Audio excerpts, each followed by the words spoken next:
Other news we're following this morning. After months of questions, we are now seeing the video. New body camera footage captures the moments a federal officer fires during a traffic stop in Northeast D.C. The shooting has been at the center of a major policy debate. Jess Arnold has been going through the video and joins us live outside the Department of Homeland Security with really what we're learning after we finally are getting to see this video. Jess, good morning. Yeah, good morning. The man who was shot at, named Philip Brown, has been pushing for the release of this body camera footage since that incident back in October. Now, his case was used, as you mentioned, in a whole policy debate to try to pass legislation to better hold federal agents operating in D.C. accountable. The D.C. Council did end up passing legislation, including the one that requires D.C. police to release body camera footage of any incidents where federal agents are also involved in use of force. Before, it was just if D.C. police officers engaged in that use of force. So I'm going to show you two different clips here. This first angle shows you can hear the gunfire in this first one and shows an MPD officer ducking for cover. Take a listen.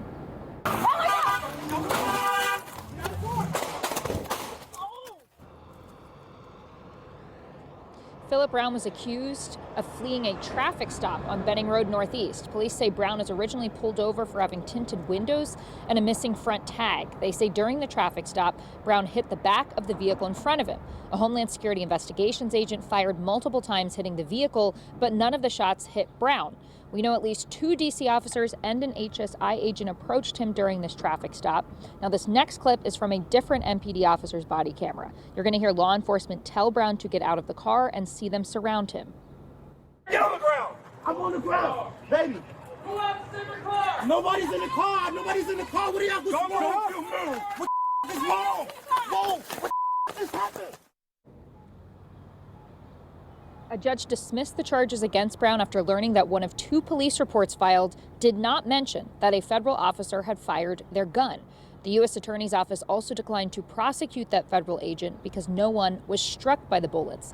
Releasing this footage now sets the precedent for future incidents involving federal agents operating in D.C. We also reached out to D.C. police this morning to ask if they plan to also release body camera footage of an incident involving a man named Justin Nelson, very similar to this one in question, who was arrested during a police chase in the fall of last year as well. We'll let you know when we hear back about that. And I also want to mention another piece of legislation that the D.C. Council passed in this spirit of holding federal agents accountable. It requires D.C. police officers to annotate when federal agents are involved in an arrest in their police report. Guys. Right, we're watching this conversation unfold. It's not just about the shooting, it's about what came after, the conversation around accountability and protocol, especially across multiple jurisdictions.